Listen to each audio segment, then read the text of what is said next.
Hey YouTube, and welcome to episode 8 of Kent Walks. This week we visit the self-proclaimed loveliest castle in the world. Personally, I think Scotney is far nicer, but there's one thing that cannot be denied, and that's its profound and rich history, and because of how much there is, this walk is all about the castle and not so much about the surrounding area. I give you Leeds Castle.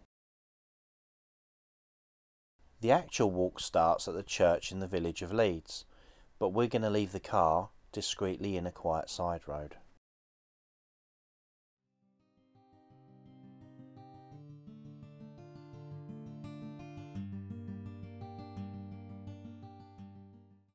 Facing the church, we'll head to its right and enter a small field and across to a lane. Crossing straight over, we'll then enter the Leeds Castle estate and turn south-southeast to pass to the right of the cricket club, following the path as it gently winds southeast to emerge at Broomfield Road.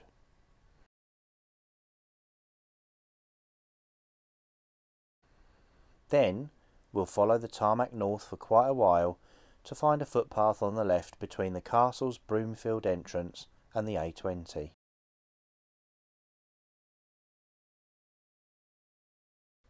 Follow the signs flanking the gatehouse and after the drive towards the castle. By the bridge, turn left sticking to the signposted footpath and veer right across the grass to appear by the cricket ground. Head to the gate we originally entered and retrace our footsteps back to the start. The first record of a building at the site of Leeds Castle is that of a manor house owned by the half-brother of William the Conqueror, the Bishop of Bayeux, and listed in the Domesday Survey of 1086. A few years after this, his nephew William II, having recently become the King of England, wasn't impressed by his uncle's behaviour and ousted him from the property and bestowed the estate to Hameau de Crèvecoeur, and the property remained in the family for the next 175 years. Robert, Hameau's grandson, established a stone castle in 1119, making use of the two islands naturally created by rocky outcrops. The smaller of the islands was where he built a keep, and on the larger, domestic buildings. The two islands were linked by a drawbridge that could be raised if the castle came under attack.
In 1278, Eleanor of Castile, who married Edward I as part of a political deal to affirm English sovereignty over Gascony, a province in southwest France, bought the castle.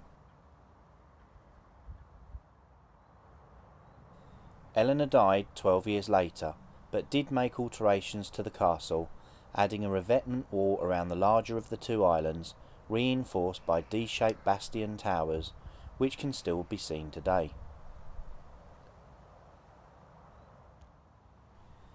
Upon her death, Edward, also known as Longshanks, inherited the castle.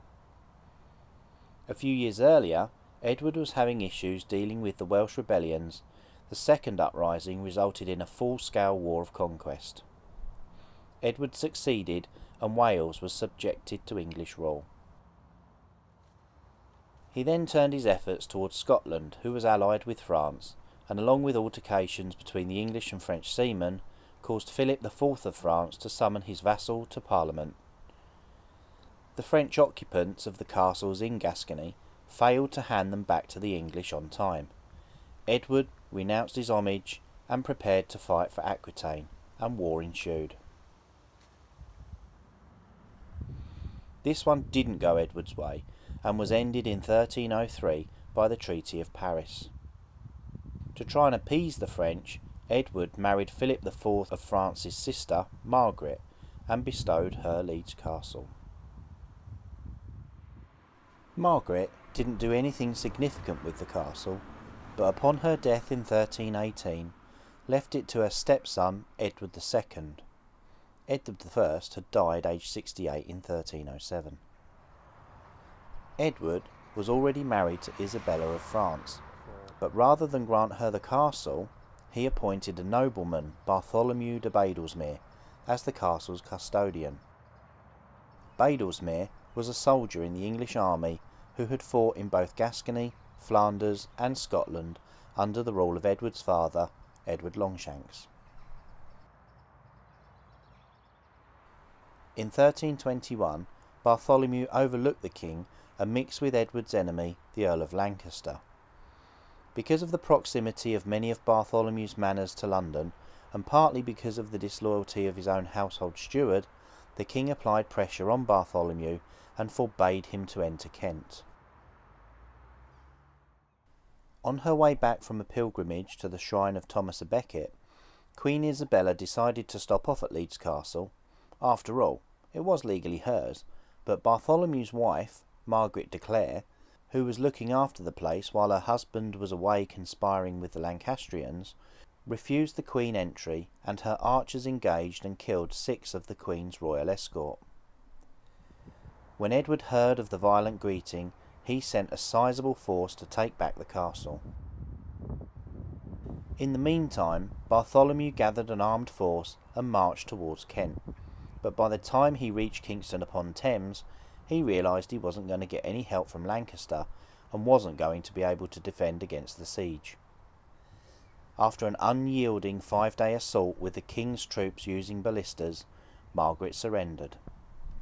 She was arrested and sent as a prisoner to the Tower of London, becoming the first recorded woman imprisoned there. Edward had Bartholomew found and arrested, and he was tried in Canterbury and sentenced to death. On the same day, he was drawn for 3 miles behind a horse to Blean, where he was hanged and beheaded. His head was displayed on the Burgh Gate at Canterbury, and the rest of his body left hanging at Blean.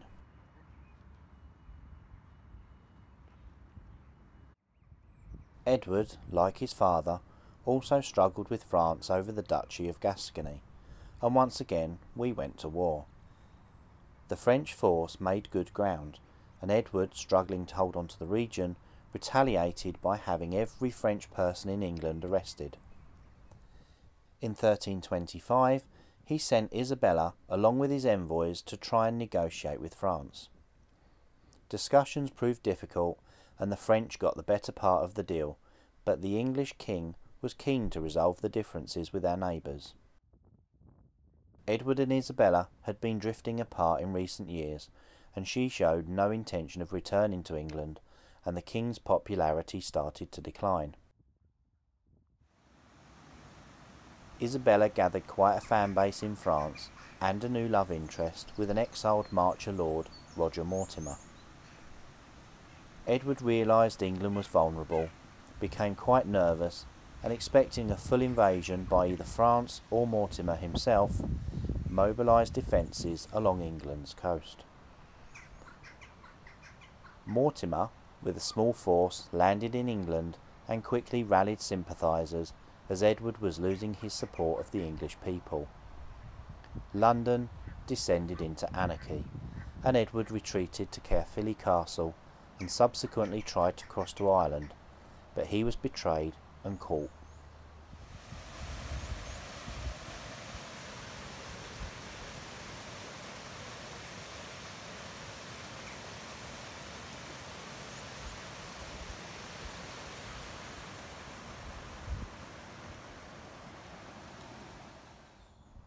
Edward agreed to abdicate in a deal that meant his son would be his successor, and Isabella ensured that Leeds Castle passed into her control, and she held it until her death in 1358.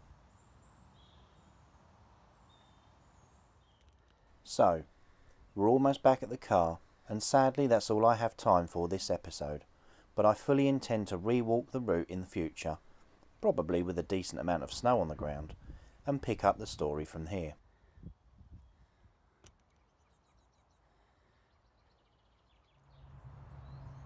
Next week, I'll be heading east and discovering the story of a Catholic nun who was the only woman in history to have her head on a spike on London Bridge.